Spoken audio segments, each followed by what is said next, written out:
das eleições, primeiro que só se pode candidatar professores titulares, né? Nem funcionários, nem estudantes, e nem professores que não sejam titulares podem se candidatar para reitor.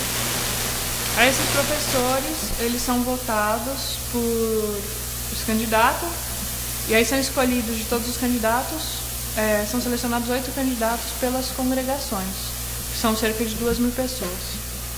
Aí, a partir daí, tem um segundo turno nas eleições, onde só o conselho universitário e os conselhos centrais votam. E aí são só 300 eleitores, né? Quer dizer, 0,3% da universidade. E depois, daí saem 3 candidatos, de onde o governador vai escolher um da preferência dele, digamos assim. E então os estudantes se posicionaram totalmente contra as eleições, aprovaram nas Assembleias Gerais o boicote, que obviamente a maioria dos estudantes não vota, né? Mas a ideia do boicote era realmente impedir as eleições, que as eleições ocorressem, e decidiram não apoiar nenhuma das candidaturas lançadas para reitor, porque entendiam que era uma farsa essa eleição, que no final a única pessoa que escolhia de fato o reitor era o próprio governador, né? Então, eu queria fazer essa breve introdução para explicar mais o que aconteceu finalmente nas eleições para reitor, né? E como essas eleições acabaram aprofundando a crise, quer dizer, sendo um motivo de crise maior ainda, né? Então, nesse primeiro turno, que são 2.000 eleitores, na verdade, assim, mais precisamente, né, segundo o site da USP, eram 1.925 eleitores. A crise já ficou exposta, né? Então, quer dizer, tudo aquilo que os estudantes vinham falando, que tinha que sair reitora, que, inclusive, rejeitando, né, muitas vezes a própria ideia de ter uma eleição para reitor, de ter um reitor e tudo mais, ficou claro no primeiro turno, né?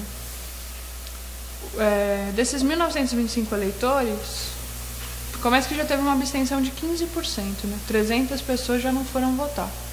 E esses são o quê? 2% de toda a universidade, que tem 100.000 pessoas, né? Então, quer dizer, de 2% da universidade que vota, sendo que desses 2%, a grande maioria são professores, quer dizer, é a burocracia que dirige a universidade, né? O número de votos brancos e nulos foi maior do que o dos 3 primeiros colocados. Quer dizer, se você pegar os 3 primeiros colocados, eles tiveram aí 1.300 votos, 1.300 votos, 1.500 votos mais ou menos, e foi um pouco mais, né? Os brancos e nulos chegaram quase a 2.000 votos. Então, quer dizer, a própria burocracia que dirige a universidade, que foi quem votou nesse primeiro turno, mostrou que a eleição não tem nenhuma adesão, né? Quer dizer, que o próprio processo, o regime eleitoral, que não tem a capacidade de mudar internamente, e é repudiado pelas próprias pessoas que dirigem a universidade, né? Por uma grande parte, digamos assim, que não é contemplado, obviamente que não são revolucionários, né?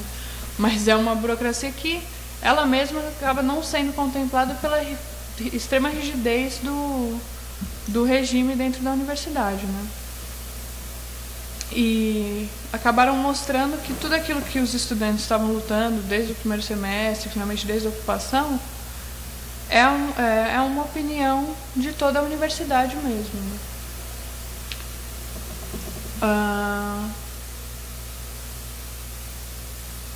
Aí, no segundo turno das eleições, a crise piorou ainda, né? Quer dizer, porque aqui são números, né?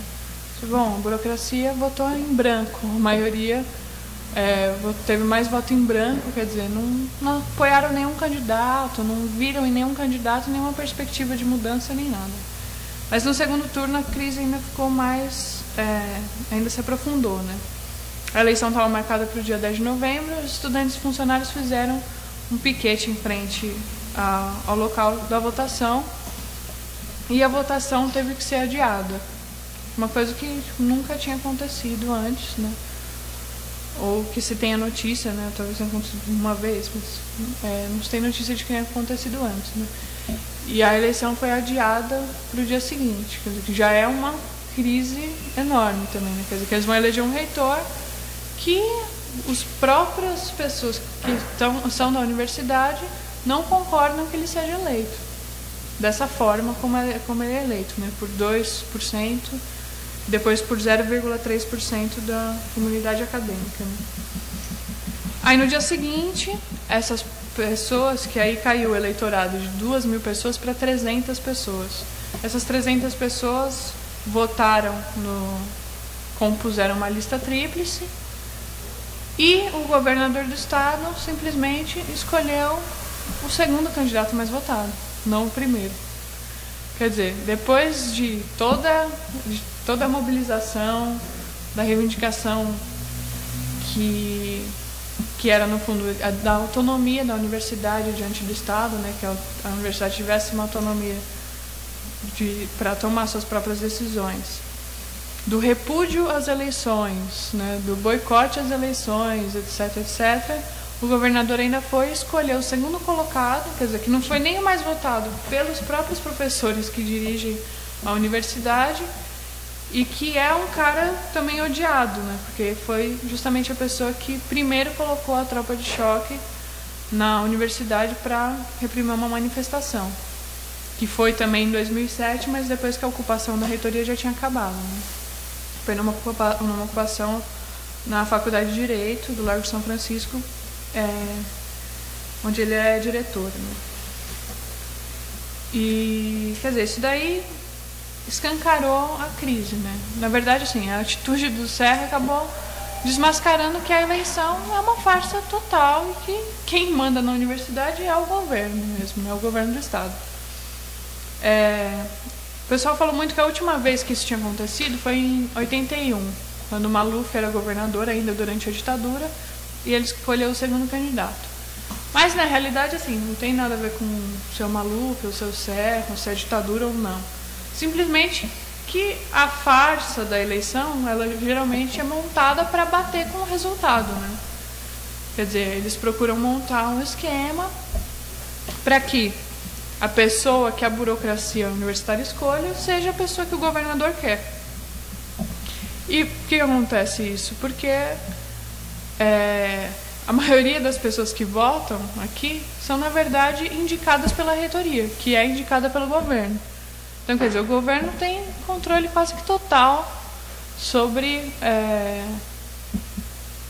as escolhas, né? Então, por exemplo, o que a imprensa está falando é que teve um desentendimento do Serra com a Sueli, porque ela teria sido muito branda na ocupação, não mandou a tropa de choque, e o Rodas, que foi o que ele indicou, assim que teve a ocupação no Largo de São Francisco, já chamou a polícia e um dia estava resolvida a questão. Quer dizer, que seria uma pessoa mais dura, tá? Lógico que foi ele mesmo que colocou a Sueli lá na reitoria, né? E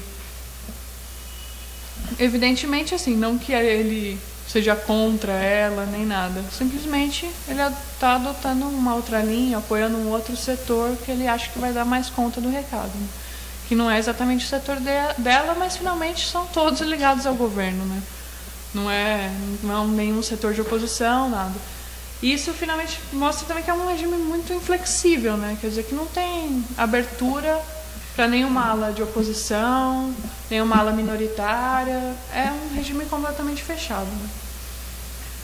Eu acho que